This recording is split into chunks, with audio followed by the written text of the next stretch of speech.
full, let me straight to the brain. Alright, yeah, chill. Welcome back to the YouTube channel, guys. It's Jay Ayyo, so let's get into it. Now, before we do, welcome back to the YouTube channel. If this is your first time, welcome. If you are a regular individual or regular viewer, class is in session, and let's get down into it. So today we are going to be looking at TV show Grand Cayman Secrets in Paradise. Now, for most of you who aren't familiar with this show, as the descriptor, as I just previously stated, it's a TV show on about an island in the Caribbean, Grand Cayman, specifically the Cayman Islands. Grand Cayman is the largest of the three. Now, this TV show started about maybe a month ago or so. On IMDb, it got 4.1 out of 10. Now, as an avid movie reviewer, TV show reviewer, I like watching movies and TV, so I said, let me check it out.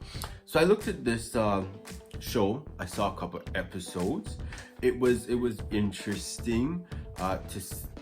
It was interesting simply because the show, though it has a plot, it doesn't represent the locals. I would say it doesn't represent the locals effectively and properly, which I think in some parts is ingenuous, but the rating that they got is indicative of how it's viewed. It's not there, is what I would say. So pretty much what the TV show is about, it's about more or less people, up and coming, established people living, a certain lifestyle, a certain flair, a certain pizzazz, for lack of a better word. Now, are all of those people locals?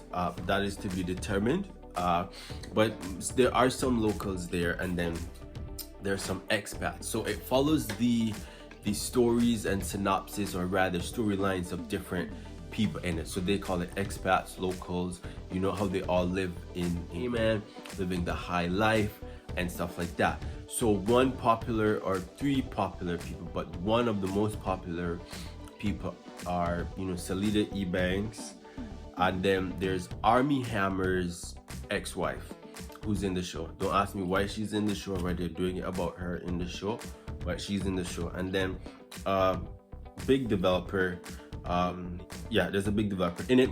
And then they have some supporting locals, expats with other mini stories. So they have Courtney McTaggart, they have Craig Jarvis, Aaron Bernardo, and Julian Foster. Now, some of these names are familiar to the local people, but it's giving ghetto fabulous, ghetto uppity rich people fabulous lifestyle.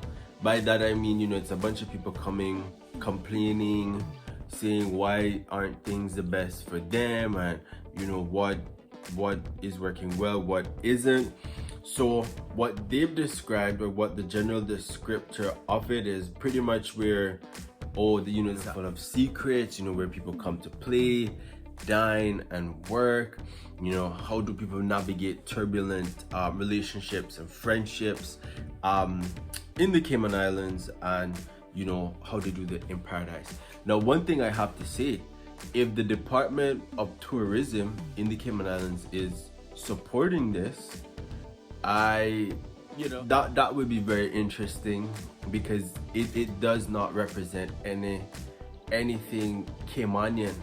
And when I mean Caymanian, they had the time and energy to video people who are from Cayman. The exception being is Celita, and Celita wasn't even born in Cayman. Celita was born in New York. However, Celita has strong Caymanian connections. The other two really do not. So with Army Hammer's ex-wife, she's giving this story. She's telling this story about, issues here, and alleging certain things on Hammer, which it is what it is. Armie Hammer and Elizabeth Chambers were married from 2013 to 2023, which is when they got divorced. So 10 years. So you've been with that person for 10 years and you didn't realize all those issues. So it was only when things weren't in your favor that you found issues, allegedly. So she, from the looks of it, she's trying to do her thing. She's trying to do it all over again, trying to start anew. But what I should make mention is that this lady and Armie Hammer came back to Cayman during COVID, and I don't know if they were breaking the rules or whatever, but there was a lot of drama. Mr. Hammer, or Armand Hammer, left his show in the States due to allegations of SA, I can't say it, but SA allegation, and so he came to Cayman to hide, allegedly. And so he brought his wife.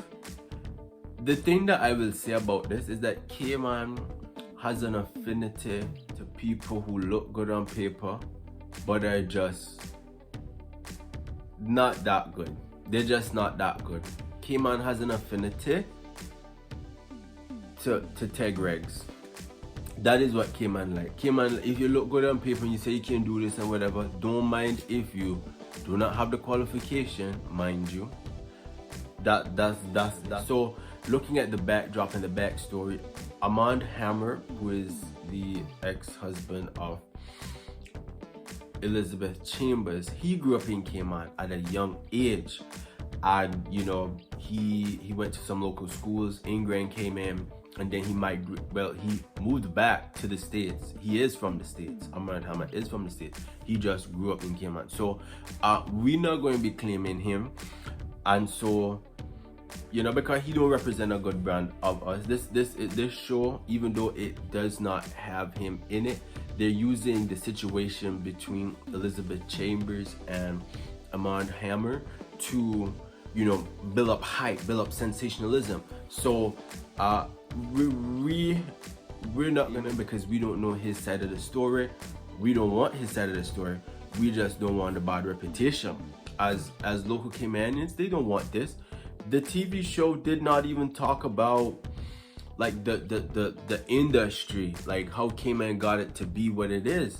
You just have some people, fly by night people, come in and trying to make a quick little get thing. So I noticed one person in the show said, "I'm trying to reinvent myself." Now my question is, you are over the age of 40. You do the whole time nothing occurred to you to improve, reinvent. I think not saying what she said was wrong, but it's like there's a lot of experience you've been through. I don't know, ain't not making sense now. And to add to it, I will say at the end of the day, like I said, Cayman loves to have people. Cayman has affinity to people who can put 2 cents to make $1. Put it that way, because they could have interviewed Molo. They could have talked about the real story of locals, how locals thrive, survive. All you get is a convoluted, rather erroneous, high lifestyle, fast lifestyle of a certain percentage. All locals don't live like that. Not all locals have drama going on in their life. Not all locals passing around bun and things like that, which they want to say. So it is giving the ghetto fabulous lifestyle of Hollywood. It is akin to Love and Hip Hop. Just put it, I don't want to put no Caribbean version, but put it the ghetto lifestyle of Hollywood. That is what I'd call it. So this show, 4.1 out of 10, it really is indicative. One person, one review said, this doesn't represent the lifestyle of Caymanians, and so I do have to agree with that. The lesson from this is, just because opportunity provides itself doesn't mean you take it, because it's not always in your best interest to do so, as clearly seen. But that is my take on this TV show. If you all want to go watch it, go watch it. Don't forget to like, subscribe, and share, and I'll see y'all in the next one. The fall from them straight to the brim. Alright, yeah, I ain't going back to you.